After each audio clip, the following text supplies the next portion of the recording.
Nos observan. ¿Quién? ¿Los habitantes de Marte? ¿Qué cosa? Misterios al atardecer ha llegado.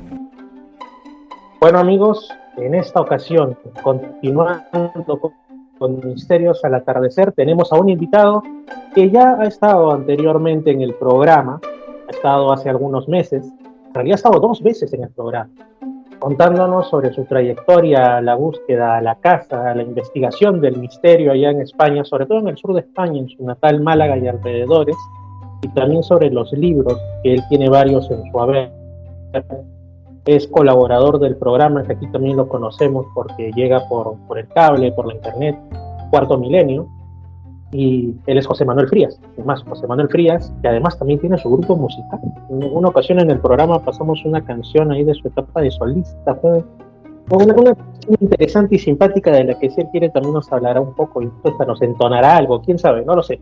Pero vamos a hablar ahora sobre algunos misterios, porque el programa es de eso, principalmente de enigmas, de un nuevo libro que él acaba de sacar con la editorial Almuzara allá en España, que es Málaga Sobrenatural. Esa tranquila ciudad de Andalucía, que de pronto tiene sus misterios, luces voladoras, muertos que vuelven a la vida, voces como de megáfono que suenan y anuncian desastres que nunca llegan. De eso nos va a hablar José Manuel. ¿Cómo estás? Bienvenido.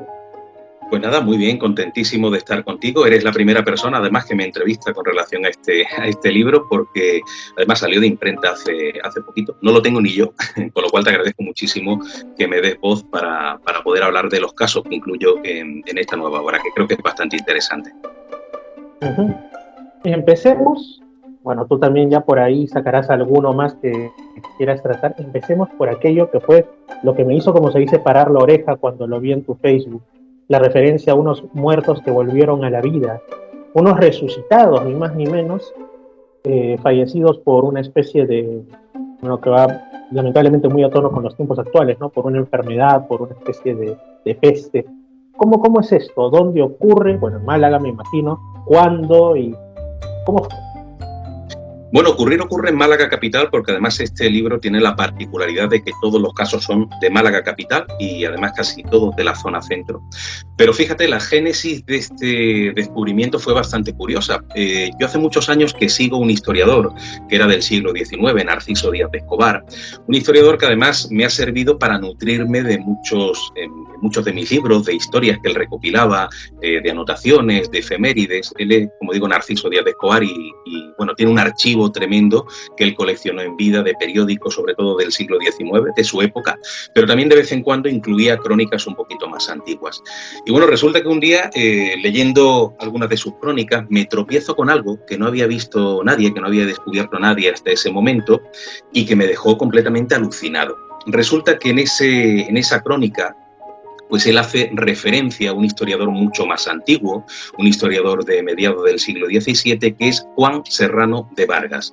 Y hace referencia a una obra de Juan Serrano que es Anacardina espiritual. Pero claro, cuando yo leo en esta efemérides, en esta anotación de Narciso, que había muertos que regresaron a la vida, te lo juro, yo lo primero que pensé es, a Narciso, como le gustaba mucho ir a las tabernas de Málaga, se le fue la mano con el vino y puso ahí cualquier barbaridad. O sea, era imposible que los muertos volvieran a la vida, porque eso parecía casi una película de zombies, ¿no? Y digo, bueno, la única forma de descubrirlo es recurrir a la obra originaria, a esa obra de mediados del siglo XVII, que es Anacardina espiritual.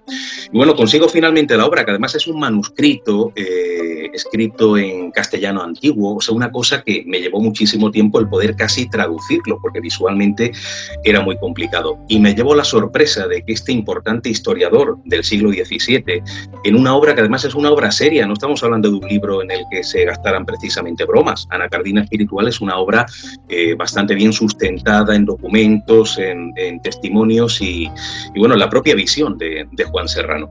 Pues bien, en este libro efectivamente se habla de muertos que regresan a la vida. Efectivamente, como tú bien adelantabas, el marco es Málaga capital, año 1649, cuando se produce una epidemia de peste. Una epidemia que además llega a la ciudad por unos soldados que habían regresado, llegan a nuestro puerto y bueno, rápidamente se extiende la enfermedad y fallecieron muchísimas personas, ¿no? En aquel momento, la verdad es que cuando se producía una epidemia en Málaga era algo terrible. Esta epidemia de la que vamos a hablar muy de puntillas es una epidemia que dejó 40.000 muertos solo en Málaga capital. O sea, 40.000 muertos, no es cualquier cosa.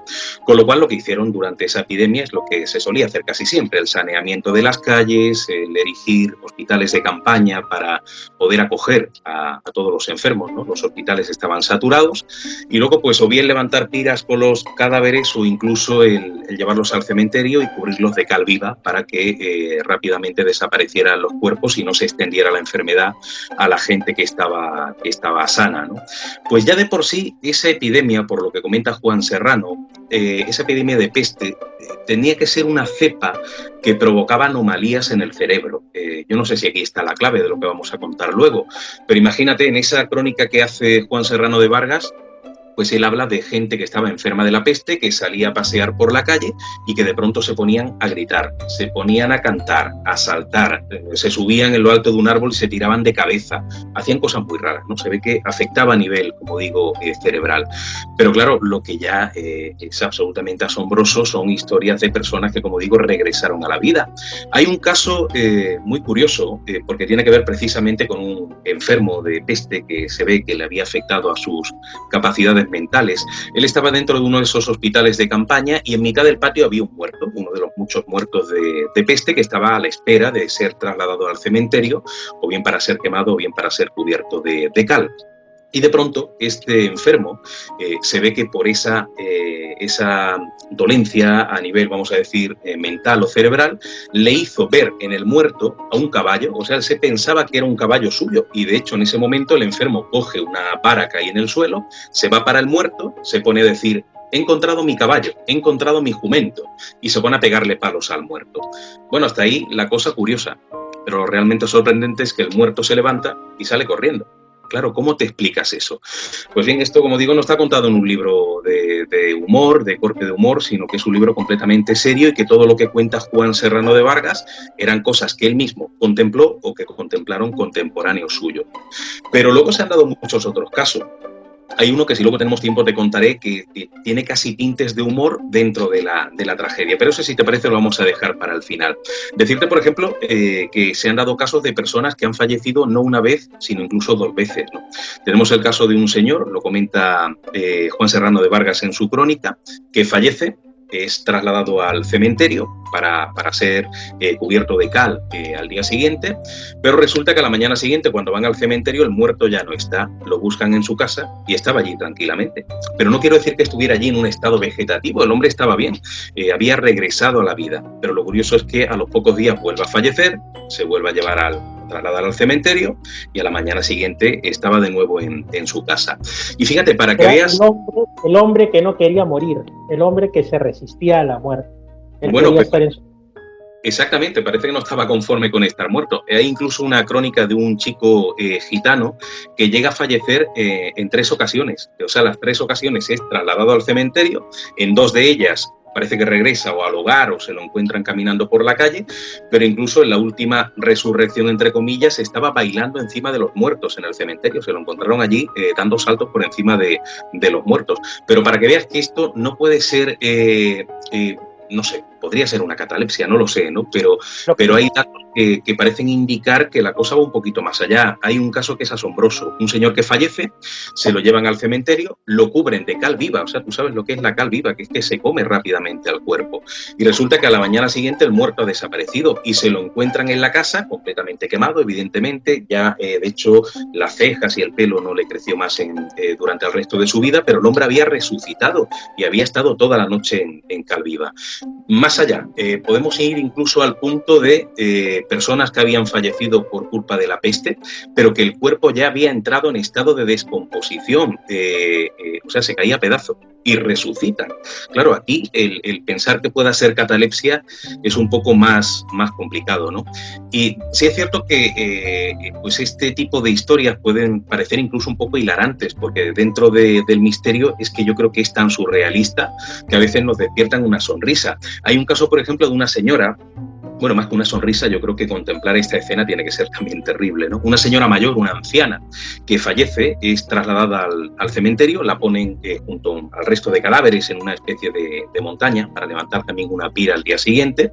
Y cuando van a levantar la pira, cuando llegan allí por la mañana, la señora, la anciana, estaba en la parte más alta de esa montaña de cuerpos, estaba sentada, muy seria, con el rosario en la mano, o sea, pasando las cuentas del rosario. O sea, tenía que ser una escena casi de película de terror.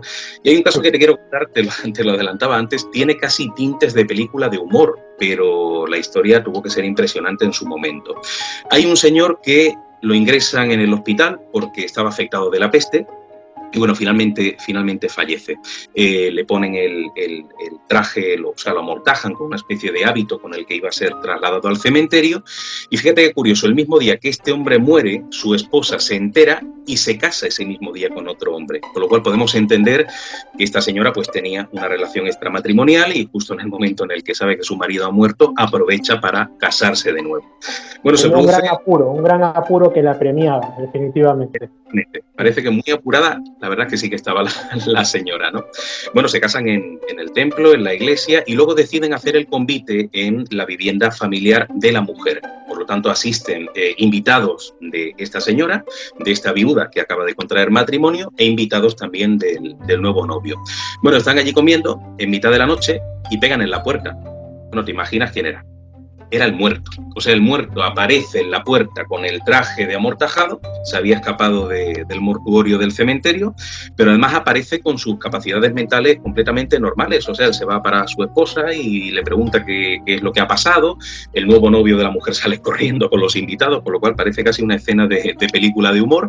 Y nada, esta pareja siguió adelante. O sea, me imagino que ese segundo matrimonio se anularía, pero este señor siguió viviendo bastante tiempo. O sea, las personas que supuestamente fallecieron y regresaron a la vida, luego muchos de ellos siguieron viviendo durante años, ¿no? Algunos de ellos sí dice la crónica que mantuvieron un rostro muy pálido siempre, como si hubieran perdido en cierto modo el color, pero la verdad yo no sé qué decirte. Estamos hablando de un libro muy serio, de un historiador muy serio, de cosas que contemplaron las personas de aquella época, pero claro, en el fondo parece casi el guión de una película de zombies, una película casi de zombies y de humor. Y yo me pongo a pensar en el rostro de la señora que decía, al fin me libré de este tipo, y de pronto pues no sé si tuvo un matrimonio feliz a continuación, pero no creo que haya estado muy contenta los siguientes días, ¿no? Pero sí, es bastante curioso. Pero tú mencionabas que esta peste fue producida por unos marineros que volvían de otro lugar. ¿De dónde volvían? Pues la crónica no lo especifica, pero al parecer eran soldados que estaban destinados en algún sitio, y el cronista sí habla que en cuanto llegaron al puerto de Málaga empezaron a tener contacto con gente de la zona, y a partir de ese momento empiezan a aparecer los primeros brotes de la peste, que se extendieron de manera muy rápida. Además fue una peste que luego termina, y es otro capítulo del libro, termina de manera muy repentina. Pues normalmente esto de las epidemias lo sabemos sobre todo ahora que estamos un poco familiarizados con esto del COVID, ¿no? Que es todo muy matemático, el momento pico y cómo luego desciende. Pues aquí parece que todo termina de manera demasiado radical por un asunto de un milagro, ¿no? Hay un Cristo que tenemos aquí en Málaga muy querido por la gente, que es el Cristo de la salud, y supuestamente intermedia en esa curación. Pero en cuanto al tema de los muertos vivientes, es lo que antes te comentaba. Yo no creo que los muertos pudieran haber vuelto en aquel entonces a la vida. Quizá era una catalepsia. Lo que pasa es que lo que a mí me extraña es que no era un caso de catalepsia, habrían sido 20 casos de catalepsia, y es mucha casualidad. No sé si a lo mejor esta cepa estamos viendo que provocaba anomalías en la gente, o que los volvía medio locos, quizá provocó, pues no sé, algún estado en el que la persona parecía que estaba muerta y no lo estaba, pero normalmente cuando eso ocurre es porque hay poco oxígeno en el cerebro y se suele necrosar, y aquí la gente luego volvía a la vida de manera normal. O sea, no sabría qué pensar. Me sigue costando mucho hablar de muertos vivientes. Entiendo que la clave estará en otro lugar, en otro sitio, en otro ámbito, pero yo no sabía todavía encontrarla. Y sobre todo que no ha vuelto a ocurrir, ¿no? Porque ¿de dónde vendría ese virus, bacteria, hongo, lo que fuera, que no volvió a ocurrir? O sea, ¿de dónde sería nativo ese patógeno? Realmente claro, extraño, sobre todo en los casos. Claro, Málaga, casos que las epidemias, lo que pasa es que no ha habido nada similar a esto, ¿no? Claro, sobre todo lo que mencionas de los casos en los cuales ya era gente que estaba pudriéndose de muerto, no sé, estaba necrosándose y de pronto eso sí parece de zombies porque se levantan y regresan pues con medio cuerpo ya más para allá que para aquí y aún así continúan su vida y como tú dices, algunos quedan con esa palidez, ¿no? Como esa marca de que no estuvieron permanentemente vivos, una cosa sumamente extraña. ¿En qué año dices que ocurrió este evento? Ocurrió exactamente en 1649, que además ha sido la epidemia de peste más terrible que ha tenido Málaga. Yo he recopilado muchas y esta ha sido la más grave. O sea, 40.000 personas solo en la capital malagueña son muchos muertos. Luego ha habido otras, pero nunca ha habido una anomalía tan rara como esta. Pero ocurrió en 1649. Uh-huh. Y muy aparte de eso, también ocurrió algo relacionado con un desastre, como lo decía al comienzo, pero con un desastre que nunca llegó. Tú dices que de pronto escuchan una voz casi megafónica que les dice que va a ocurrir algo que ya nos contarás, la gente obviamente alarmada y de pronto pues fue un troleo sobrenatural porque no ocurrió. ¿Cómo fue esto, por favor? Bueno, además el marco en el que ocurre esta historia provocó que la gente pues estuviera muy recelosa, estuviera ya muy con la sensibilidad a flor de piel, ¿no? Porque estamos hablando primero de un acontecimiento que fue terrible, sobre todo en Portugal y en parte de España, en el sur de España. Fue el 1 de noviembre del año 1755. Se produce un terremoto muy grande en Portugal, que además afectó a Lisboa de manera brutal. Se vinieron casi todos los edificios abajo, la ciudad quedó devastada. Pero luego también en el sur de España afectó mucho a Cádiz. Hubo un tsunami terrible que provocó ese terremoto. Y bueno, ese tsunami se comió buena parte de la capital gaditana. De hecho, hay una historia que parece que está bastante bien documentada de un milagro, ¿no? Allí, de hecho, cuando uno visita Cádiz, en el centro de la capital hay una marca en la pared que te indica dónde llegaba el agua. Era una auténtica columna de agua. Pues en ese momento sacan a la Virgen de la Palma a hombros para pedirle que intermediara y bueno, cuenta la tradición que cuando la columna de agua, esa mole, llega a la zona donde está la Virgen, se detiene, vuelve hacia atrás y eso hace que una parte de la ciudad se salve del tsunami. Claro, en lo que es el temblor de ese 1 de noviembre había llegado a Málaga. Aquí, bueno, se vieron afectados algunos edificios, pero la cosa fue bastante leve. Pero claro, la gente tenía miedo a una posible réplica de ese terremoto que pudiera provocar un tsunami en Málaga. Entonces, claro, la gente, como te digo, tenía esa sensibilidad, ese miedo, ese recelo, y resulta que la réplica llega, y llega el 27 de noviembre, y se siente muy fuertemente en Málaga. Con lo cual, cuando esa mañana empieza a temblar la tierra, la gente ya rápidamente pensó en la posibilidad de un tsunami. O sea, imagínate la situación, todo el mundo en la calle, asustado, mirando al mar, y que de pronto suene una voz, pero una voz que se escuchó en toda Málaga capital. Luego, testigos de diferentes lugares, y la capital es muy amplia, contaron que habían escuchado lo mismo. Era como si de alguna forma pues cogiéramos un megáfono gigantesco que se escuchara en toda la ciudad. Pero claro, estamos hablando del año 1755. Dudo que existiera un megáfono de esas características. Pero es que además la voz que se oye, dicen que era una voz que retumbaba, era una voz muy potente, muy profunda, casi como esas voces que aparecen en la Biblia, ¿no? Cuando Dios habla al mundo y cuando lo escuchan en toda la tierra. Y lo que dice es, además no podía ser más oportuno, el mar se sale. Claro, cuando tú escuchas una voz que piensas que es de Dios, pues claro, ¿de quién va a ser? Con una voz que resuena en toda la ciudad y además resuena después de una réplica y con la gente con el miedo de un posible maremoto y escuchas el mar se sale, pues claro, casi todos los malagueños salieron corriendo, se subieron al monte Gibralfaro esperando que llegara ese tsunami. En lo que es el centro solamente se quedó el alcalde en funciones y algunos de sus hombres porque no creían, ¿no?, en la posibilidad del tsunami y tuvo que ser un espectáculo, ¿no? Eso de mirar hacia arriba y ver en el cerro, ver en el monte Gibralfaro a todos los malagueños asustadísimos, pero claro, fueron pasando las horas y las horas y las horas y llegó la noche y el tsunami no llegó, con lo cual el alcalde y sus hombres lograron convencer a todos aquellos malagueños para que bajaran, o sea, para que entendieran que si aquello había sido la voz de Dios o Dios se había equivocado o como tú bien dices, les había troleado a todos, ¿no? Entonces, de nuevo nos encontramos con una historia que nos hace sonreír, que parece muy de chiste de barra de bar, pero que resulta que está en las crónicas antiguas. Aquí nos encontramos con un cronista del siglo XVIII que es Francisco Barbán de Castro, otro cronista muy serio y muy documentado que nos narra la historia como testigo principal. Entonces ya uno no sabe qué pensar. Uh-huh. Esas historias de sonidos en el cielo me hacen recordar al FAM, solo que aquí la gente creyó o escuchó, no lo sé, porque también puede ser sugestión, pareidolia auditiva, en fin, que decían que el mar se salía, ¿no? quién sabe, incluso hasta podría estar relacionado con algún fenómeno quizá ovni, quizá paranormal, pero a escala macro. Pero de ovnis es justamente, o no sé, de repente me estoy adelantando, a lo mejor no es así, de lo que a continuación nos vas a contar también. Unas lucecillas por ahí que revoloteaban, juguetonas, también en Málaga, también aparecen en tu libro Málaga Sobrenatural. ¿Cuáles son estas lucecillas? Pues también ocurre en la capital. Aquí tenemos una zona que es conocido como el Monte Coronado, es un cerro que además tiene como una forma dentada y por lo tanto de pequeño, sobre todo en la década de los 80, nos decían que era un volcán que estaba dormido. No tiene ningún tipo de lógica a nivel geológico, simplemente que la forma del cerro es una forma así circular y completamente dentada, ¿no? Le dicen el Monte Coronado.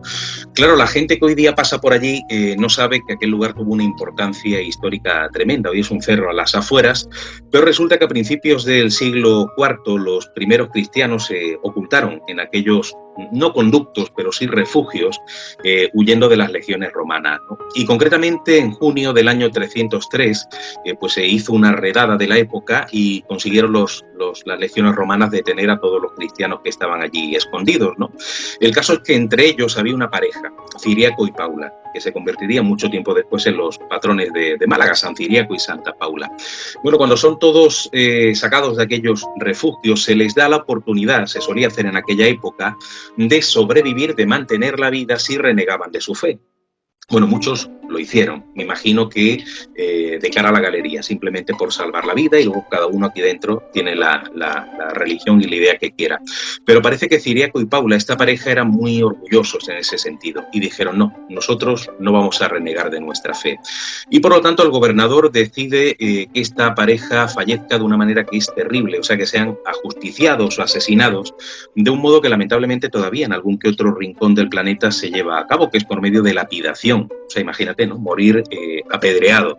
Bueno, se les lleva por un camino en medio de una comitiva, por un lugar que hoy día se conoce como la Avenida de Martiricos, precisamente relacionado con estos mártires del cristianismo, y ya de camino a aquel lugar alguna piedra se escapó, algún insulto, fueron abucheados, pero el caso es que llegan a la zona donde iban a ser ajusticiados y donde fueron asesinados a pedradas. Ellos además no se pudieron defender porque estaban amarrados, y bueno, finalmente el gobernador, con ellos ya muertos, con Ciriaco y Paula ya fallecidos, decide hacer algo para que desaparecieran por completo de la faz de la tierra, que era levantar una pira y convertir a aquella pareja en ceniza, ¿no? Pues fíjate qué curioso.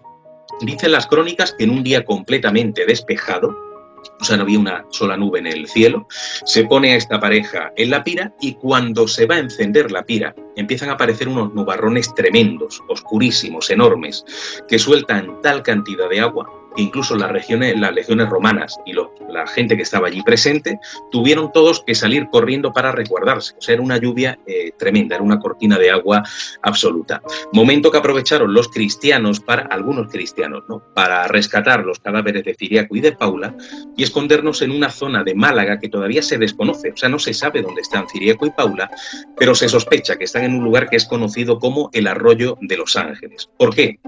Pues porque a partir del momento en el que son enterrados y con el paso del tiempo, o sea, estamos hablando aquí de un acontecimiento del año 303, pero es que hasta hace un siglo se hablaba de lo que ahora te voy a contar y que es lo que da nombre, ¿no?, al Arroyo de los Ángeles. Muy poca gente lo sabe. Resulta que la gente que vivía en el entorno se daban cuenta de que de vez en cuando bajaban del cielo esferas de luz de un tamaño pequeñito, como el tamaño de una pelota de tenis, o sea, lo que se conoce en el ámbito de la ufología como los Foo Fighters, y que se ha visto en tantos lugares del mundo en momentos completamente actuales.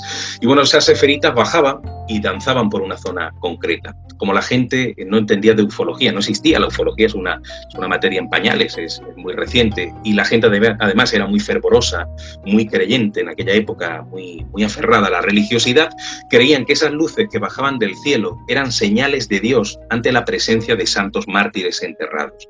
Entonces, como bajaban del cielo y supuestamente eran como ángeles, para ellos se le pone el nombre de Arroyo de los Ángeles.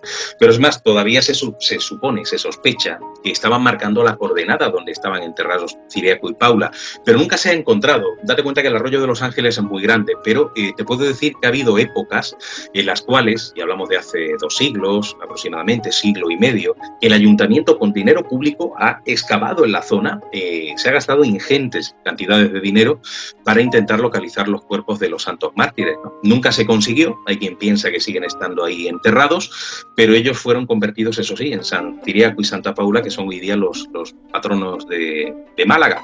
Eso sí, la gente sigue sin saber, porque ya lo ha olvidado, que Arroyo de Los Ángeles se llama Arroyo de Los Ángeles porque bajaban esferitas del cielo que la gente pensaba que eran ángeles, ¿no?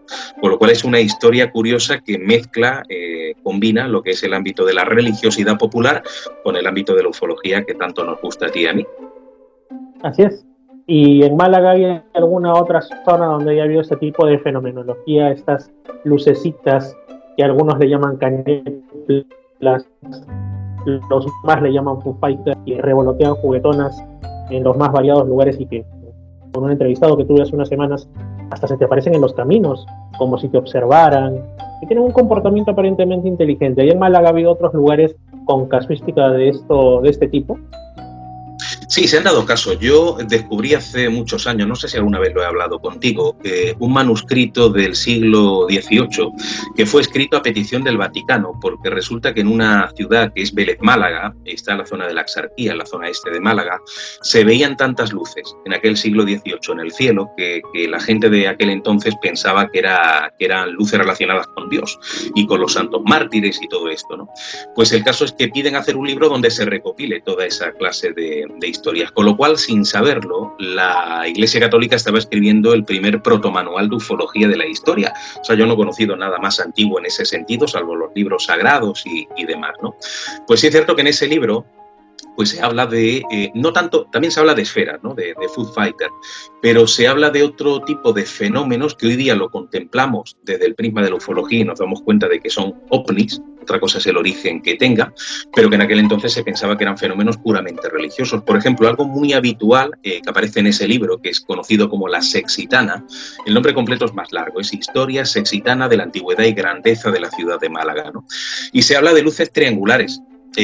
O sea, el típico ovni triangular que tantas veces se ha visto alrededor del mundo, pero claro, la gente en aquel entonces lo que veía en el cielo eran 3 lucecitas y decían que era, fíjate qué cosa tan pueril, bueno, para la época era lo normal, que era la simbología de la Santísima Trinidad, porque eran 3 luces en el cielo.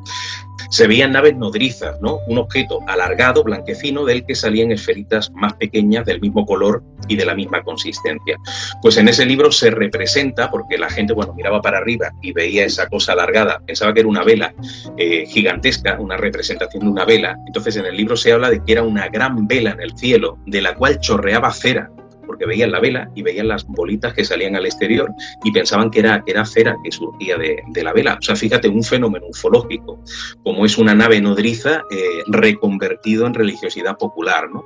Incluso hay una parte del libro que a mí me apasiona, porque hay una señora que está velando la garita de la fortaleza en mitad de la noche y de pronto ve una iluminación muy grande por debajo de una puerta. Sale al exterior y lo que se encuentra colgado, además de una de las murallas, es a un personaje, es un ser luminoso. No se sabe si el ser era luminoso o la ropa que llevaba, pero sí era humanoide, era antropomorfo, estaba enganchado en una de las torres de ese castillo y dice literalmente: a su lado pasa una luz y según pasa la luz, el ser desaparece. O sea, estamos viendo en un libro escrito a petición del Vaticano, de la Iglesia Católica, un humanoide enganchado en la torre de un castillo, pasa a su lado un ovni y lo abduce, desaparece por completo. Pero claro, estamos hablando, como digo, de una época en la que todo esto pues era contemplado o bien como la representación de la alegría de Dios, como representación de luces relacionadas con Dios ante la presencia de santos mártires o lo que fuera, ¿no? En ese momento se barría para casa y la casa era siempre el ámbito religioso y la Iglesia Católica, claro.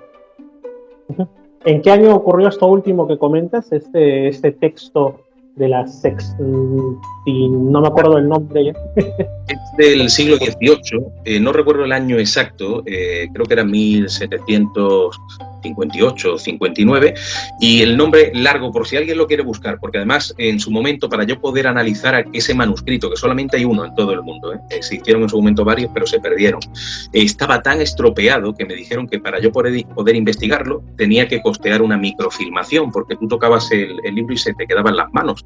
Entonces fue necesario microfilmarlo, y luego di el permiso para que fuera subido a internet, a la página de la Junta de Andalucía, con lo cual ese libro se puede descargar de internet.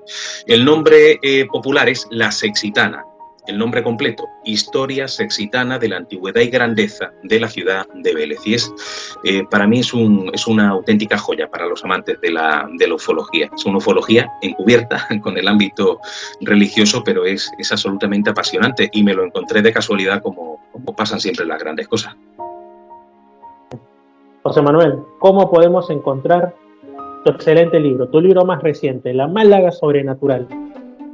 Editorial Almuzara, es decir. Editorial Almuzara, efectivamente. Yo creo que en pocos días, si no ya, estará en tiendas. Salió de imprenta hace poquitos días. No sé si ya está distribuido en España. No sé tampoco con seguridad si distribuye en países latinoamericanos, pero en todo caso se puede conseguir también a través de Amazon, y me imagino que tendrán también edición digital. Lo desconozco porque no me ha dado tiempo ni siquiera a preguntarlo. O sea, el libro no lo tengo yo físicamente, ¿no? Pero buscando por internet, poniendo Málaga Sobrenatural, José Manuel Frías, Editorial Almuzara, me imagino que habrá formas de conseguirlo muy prontito. Me imagino que ya estará, pero si no, pues supongo que en pocos días estará ya distribuido en toda España. Es un libro además que hice bastante rápido, porque era un material de muchos años de investigación, y aproveché esa época de arresto domiciliario por el que pasamos los españoles, creo que fue entre marzo y junio del año pasado, para empezar a desempolvar archivos y escribir el libro. O sea, lo hice en poquitos días en realidad,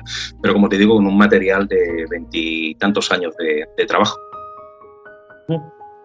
¿Y cómo va Íntimos Desconocidos, tu proyecto musical? ¿Están ya con nuevas giras, con todos los protocolos? ¿Estás desempolvando aquellos viejos temas como creo que se llamaba Una Sola Piel? ¿Esos temas tan sabrosos que tenías incluso en tu etapa de solista, o ya es algo que está en stand-by, en pausa de momento? No, hombre, el gusanillo sigue estando ahí. De hecho, me gustaría hacer algún que otro concierto. Yo he seguido componiendo. De hecho, en mi página web, josemanuelfrias.com, hay un apartado de música donde he subido en estos últimos meses todas las canciones.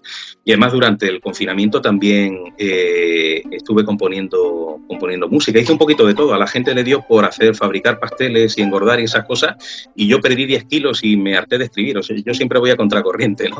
Así que escribí mucho, tanto libros, material para libros como canciones, ¿no? Y me gustaría, pues dentro de poquito, mover un poco Íntimos Desconocidos y poder hacer algún que otro concierto, sin pretensiones, como tú sabes, ¿no? Simplemente por disfrutarlo, que en el pub donde toquemos nos inviten a 3 o 4 cervezas, y ya con eso estoy contento. Excelente. ¿Y hay algún quizá proyecto también de que regrese tu anterior espacio, Límites de la Realidad, que duró muchos años en la radio, en internet, también sobre temas del misterio y variados? ¿Hay también algún plan al respecto?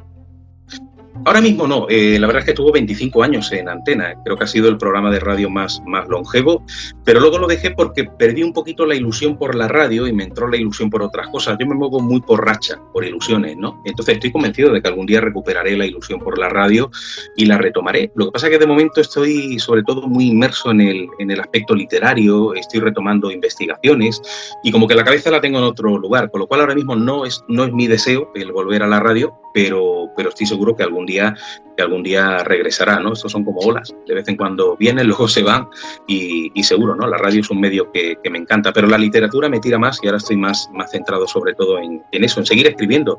Este Málaga Sobrenatural es mi libro número 26, o sea que ahí se nota que lo que más me gusta es escribir, ¿no? Y sigo ahí en ese ámbito, poniendo por escrito el resultado de mis investigaciones, que es lo que más me gusta. Excelente, José Manuel. Bueno, no me queda más que agradecerte por estar una vez más en Misterios al Atardecer y en Misterio Infinito Perú. Y pues, para quien quiera, puede buscar Málaga Sobrenatural y los demás libros tuyos, como José Manuel Frías, y también en tu página web, y pues disfrutar de ello. Estupendo, pues genial. La verdad es que es un placer, como siempre, el estar contigo en tu programa. Sabes que puedes contar conmigo cuando quieras y espero que tengamos un encuentro prontito. Así es. Saludos, José Manuel. Estamos conversando. Gracias, un abrazo. Una suavecita en Misterios al atardecer.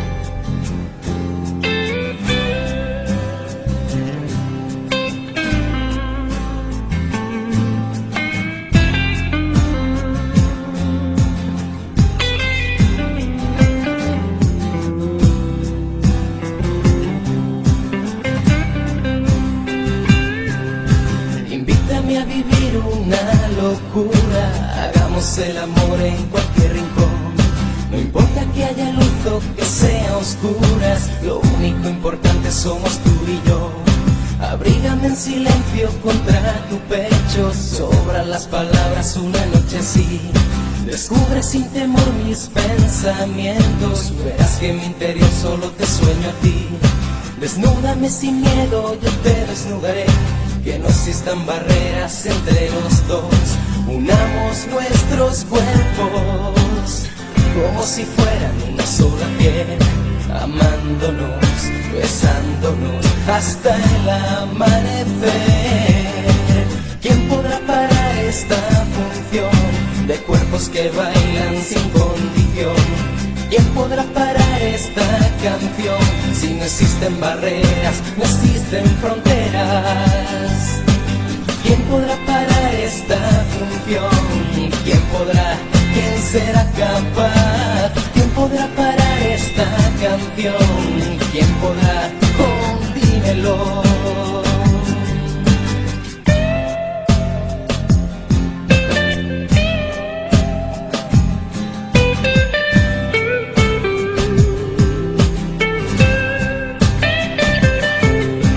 Invítame a vivir esa locura, hagamos el amor en cualquier rincón y unamos nuestros cuerpos, sí, como si fueran una sola piel, amándonos, besándonos hasta el amanecer. ¿Quién podrá parar esta función de cuerpos que bailan sin condición? ¿Quién podrá parar esta canción si no existen barreras, no existen fronteras? ¿Quién podrá parar esta función? ¿Quién podrá? ¿Quién será capaz? ¿Quién podrá parar esta canción? ¿Quién podrá? Oh, dímelo.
Nos observan. ¿Quién?